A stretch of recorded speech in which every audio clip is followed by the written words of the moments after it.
Pernah kepikiran nggak sih, Alkitab itu sebenarnya apa? Cuma sekumpulan cerita kuno atau beneran firman dari Tuhan? Ini pertanyaan yang udah jadi perdebatan seru selama ratusan tahun. Nah, kali ini yuk kita coba bedah barang-barang bukti-buktinya. Kita mulai dari sebuah kesaksian yang usianya udah ribuan tahun. Kutipan ini dari Injil Yohanes. Di sini kita lihat gimana orang-orang zaman dulu itu ngevalidasi atau membenarkan apa yang mereka dengar tentang Yesus. Menariknya, pengakuan satu kebenaran kecil ini justru jadi pemicu pertanyaan yang lebih besar lagi. Kalau bagian yang ini aja benar, gimana dengan sisa isi bukunya? Nah, ini dia pertanyaan utamanya. Buat jutaan orang di seluruh dunia, ini bukan cuma soal teori atau akademis, tapi ini menyangkut dasar iman mereka. Jadi ayo kita dalami, bukti-bukti apa aja sih yang sering dipakai untuk menjawab pertanyaan ini? Oke, sebelum kita jauh-jauh bahas buktinya, penting banget buat kita paham dulu sebenarnya Alkitab itu sendiri mengklaim dirinya sebagai apa. Ini nih fondasi dari semua argumen yang akan kita lihat sebentar lagi. Jadi, menurut kepercayaan Kristen, Alkitab itu bukan sekedar buku. Ia diyakini sebagai kumpulan tulisan yang diilhami langsung oleh Tuhan. Artinya, Alkitab dianggap sebagai pegangan utama, otoritas tertinggi untuk semua urusan iman, dan bagaimana seharusnya kita menjalani hidup. Oke, sekarang kita masuk ke bagian pertama. Kita bakal coba intip langsung ke dalam halaman-halaman Alkitab itu sendiri. Kita mau lihat, bukti apa sih yang ada di dalamnya yang mendukung klaim keilahiannya. Nah, secara garis besar, ada 3 pilar utama nih yang bakal kita periksa dari dalam Alkitab. Yang pertama adalah kesatuannya yang luar biasa, kedua, catatan nubuat atau ramalan yang jadi kenyataan, dan yang ketiga, kuasanya yang bisa mengubah hidup seseorang.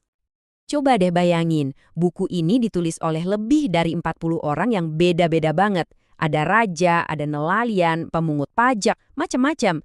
Mereka nulis dalam rentang waktu lebih dari 1.500 tahun di 3 benua yang berbeda dan dalam 3 bahasa yang beda juga. Logikanya, ini resep buat jadi tulisan yang berantakan dan penuh kontradiksi kan? Tapi anehnya, atau justru luar biasanya, semua tulisan itu nyambung jadi satu cerita besar yang utuh dan konsisten dari awal sampai akhir.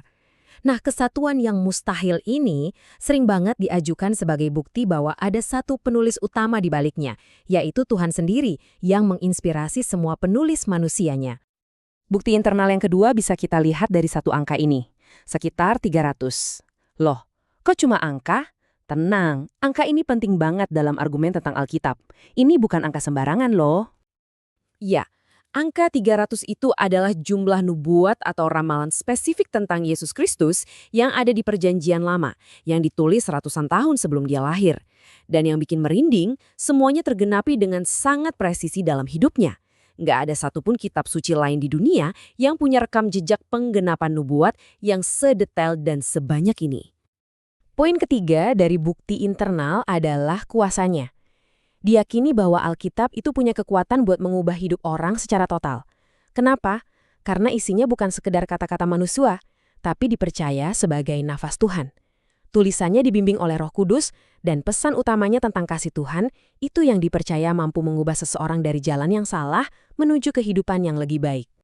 Oke, tadi kita udah bedah dari dalam. Sekarang yuk kita coba keluar dari halaman-halamannya dan lihat bukti-bukti eksternal. Ini mencakup hal-hal seperti sejarah, penemuan arkeologi, sampai ke andalan naskah-naskah kunonya. Di bagian ini, kita akan fokus ke 3 area utama. Pertama, gimana Alkitab ini bisa bertahan dan terus relevan sepanjang sejarah. Kedua, bukti naskah kunonya yang melimpah. Dan ketiga, sesuatu yang unik, yaitu kejujuran para penulisnya. Kalau kita bandingin Alkitab sama buku-buku kuno lainnya, wah bedanya jauh banget. Alkitab ditulis dalam rentang 1.600 tahun, tapi ceritanya tetap nyambung. Bandingkan dengan buku lain yang biasanya ditulis satu orang dalam waktu singkat. Plus, Alkitab adalah buku yang paling banyak diterjemahkan dan disebarkan di seluruh dunia. Jangkauannya nggak ada tandingannya.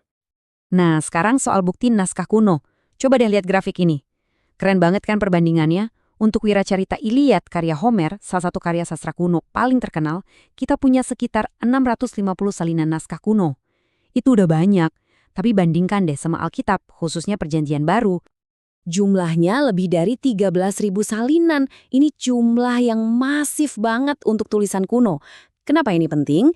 Karena semakin banyak salinan naskah yang kita punya, semakin para ahli bisa yakin bahwa teks yang kita baca hari ini itu sama persis dengan tulisan aslinya. Ini menjadikan Alkitab dokumen kuno yang paling bisa diandalkan secara teks. Poin berikutnya yang gak kalah penting adalah kejujurannya. Biasanya kan cerita-cerita kuno itu isinya memuja-muja pahlawannya, yang baik-baiknya aja yang diceritain. Nah, Alkitab beda. Alkitab justru secara blak-blakan mencatat kegagalan tokoh-tokohnya. Contohnya Raja Daud, tokoh yang sangat dihormati, tapi dosa-dosanya yang besar ditulis dengan sangat jelas. Kejujuran kayak gini justru menambah kredibilitasnya. Bukan cuma itu, bukti dari para arkeolog di lapangan juga terus bermunculan. Dari waktu ke waktu, makin banyak penemuan yang mengkonfirmasi keberadaan tokoh, tempat, dan peristiwa yang diceritakan dalam Alkitab. Ini seakan-akan memberikan bukti fisik untuk narasi sejarahnya. Setelah kita lihat semua bukti-bukti tadi, baik dari dalam maupun dari luar Alkitab, pada akhirnya bolanya kembali ke kita masing-masing. Ini bukan lagi sekedar soal data dan fakta, tapi jadi pertanyaan tentang keyakinan pribadi. Jadi, coba deh renungkan sejenak. Setelah mendengar soal kesatuannya yang unik, nubuatnya yang akurat, kuasanya untuk mengubah hidup, sejarahnya yang berkelanjutan, bukti naskahnya yang melimpah, dan kejujurannya yang radikal, apakah semua ini makin meyakinkan Anda? Atau mungkin malah memunculkan pertanyaan baru? Dan ini mungkin pertanyaan penutup yang paling penting. Apapun kesimpulan Anda hari ini, seringkali bukti yang paling kuat itu datangnya dari pengalaman kita sendiri.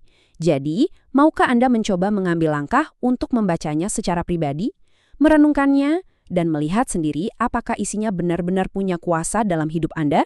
Keputusannya ada di tangan Anda.